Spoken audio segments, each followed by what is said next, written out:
Ligado no esporte de volta na tela do SBT Interior para falar da última rodada da fase de grupos da Champions, que abre hoje com 8 jogos, tá ok? Vamos ver aí na sua tela os principais duelos. Olha só, pelo grupo A, o Shakhtar tem que vencer o já classificado Manchester United lá na Inglaterra para confirmar a vaga à próxima fase, hein? No grupo B, a Juventus precisa passar pelo Galatasaray na Turquia. Qualquer tropeço aí pode significar a eliminação do time italiano, tá? No grupo C, o PSG está tranquilão e só cumpre tabela diante do Benfica, que quer a segunda vaga. Já no grupo D, os dois classificados se enfrentam, né? O Bayern de Munique pega o Manchester City na Alemanha. Todas essas partidas aí vão ser às 5h45 da tarde, pelo horário de Brasília, tá ok? E olha, a FIFA decidiu alterar o horário de 7 partidas da Copa por causa do calor.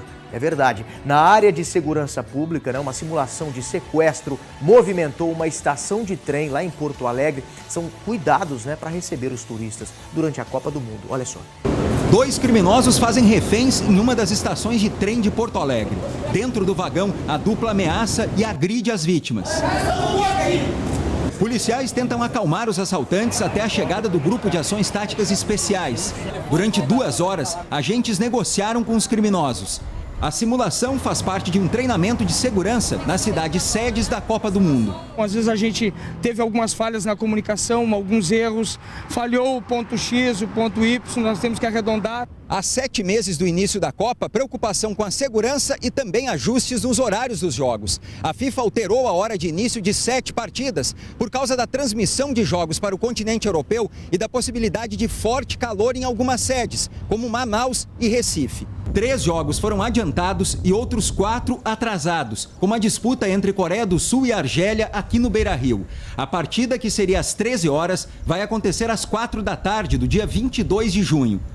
A polêmica sobre os jogos em horários de sol intenso não é recente. Na Copa do Mundo de 94, as partidas eram disputadas ao meio-dia nos Estados Unidos para privilegiar as transmissões das TVs europeias.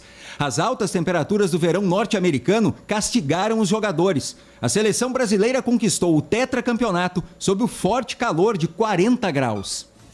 Pois é, a seleção brasileira leva vantagem porque já está acostumada, né? Ninguém merece esse calor. Olha, em visita ao estádio do Itaquerão, o ministro do Esporte, Aldo Rebelo, falou sobre as medidas que o governo pretende tomar contra a violência nos estádios. Olha só.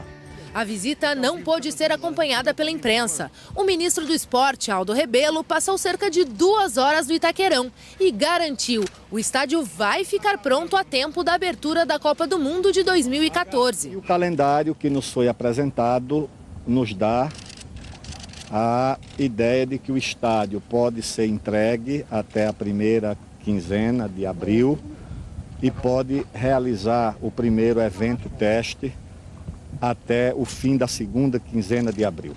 As obras ficaram paradas por 5 dias depois que um guindaste caiu, matando 2 pessoas. Os trabalhos já foram retomados, mas uma parte da estrutura ainda está interditada.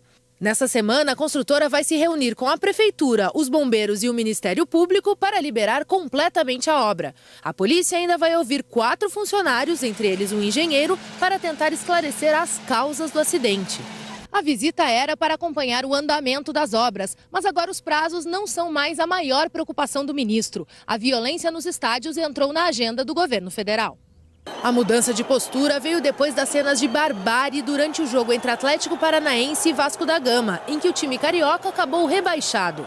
A violência tomou conta das arquibancadas da Arena Joinville, em Santa Catarina. 3 torcedores foram presos. Só 3 prisões foram efetuadas. É evidente que havia, diante daquele conflito generalizado, razões para prender um número muito maior de pessoas. Em outros conflitos da mesma natureza, também as prisões não foram realizadas. Daí a necessidade de uma delegacia especializada que recolha esses torcedores violentos.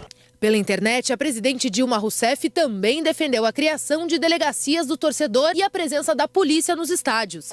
No momento da briga, apenas 80 funcionários de uma empresa particular faziam a segurança de quase 9 mil torcedores. A polícia só chegou depois que a confusão já tinha começado.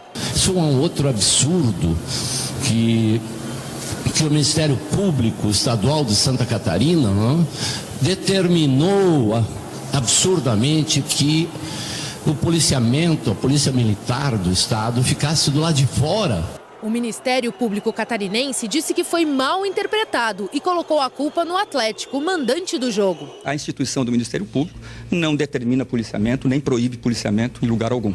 No Paraná, o Ministério Público instaurou inquérito para apurar a responsabilidade da Fanáticos, torcida organizada do Atlético Paranaense. O Superior Tribunal de Justiça Desportivo informou que os 2 times serão denunciados e podem perder até 10 mandos de campo. Todos sabemos que esses grupos são pequenos grupos infiltrados nas torcidas organizadas, são vândalos delinquentes que se infiltram e cometem os crimes. Todos sabemos quem são esses grupos, onde encontrá-los, é só monitorar as redes sociais. As agressões repercutiram no mundo inteiro. A rede americana CNN afirmou que a imagem do Brasil como sede do Mundial levou um golpe. Já a FIFA tranquilizou os torcedores. Disse que ninguém precisa temer a violência e que a Copa terá um forte esquema de segurança. Para a Copa do Mundo, isso não acontecerá porque existe, além das forças de segurança privada que têm a responsabilidade do controle do interior do estádio, existe uma força de segurança pública já instalada no interior do estádio para pronta resposta. A batalha de Joinville terminou com 4 pessoas feridas. Um dos torcedores teve traumatismo craniano e continua internado em estado grave.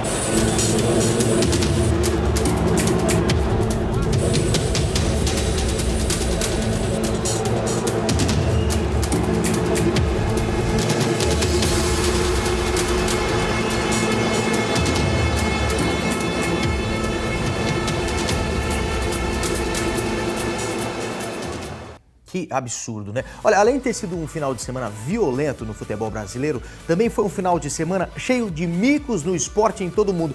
Você duvida? Então dá uma olhada nas nossas pataquadas aqui. As quadras e os campos estavam escorregadios neste final de semana.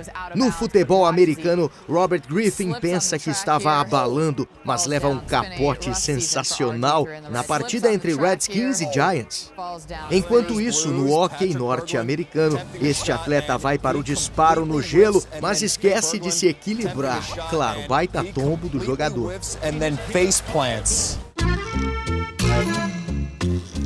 Atenção, marmanjos de plantão, um time de hóquei na Europa promove uma ação bem diferente. Coloca mulheres de lingerie para vender mais ingressos.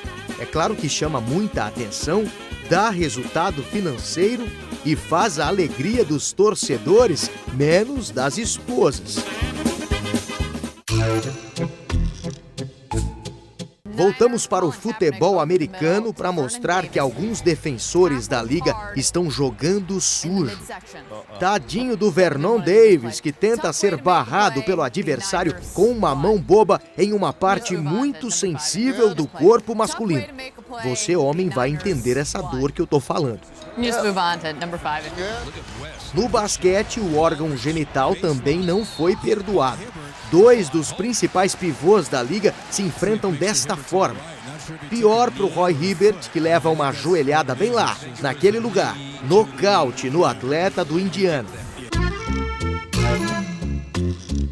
Você, torcedor, precisa prestar muita atenção no jogo. Não foi o que fez esta senhora de rosa, que leva uma bolada em cheio no meio da muranga. Henderson, do Charlotte Bobcats, erra completamente o passe, mas é bem preciso na pancada. Na Dinamarca, tem torcedor achando que sabe jogar bola. Depois do chute para fora, ele erra o domínio e termina com os refrigerantes todos caídos no chão. É muito azar para uma pessoa só. Mas ninguém vence este torcedor do Baltimore Ravens, time de futebol americano. Repare que ele já não consegue nem andar direito por causa de algumas biritas na cabeça. Enquanto não acha um lugar para sentar, ele toma um capote espetacular, vai caindo ladeira abaixo, quebrando tudo pela frente e acertando as pessoas. I got you, you idiot!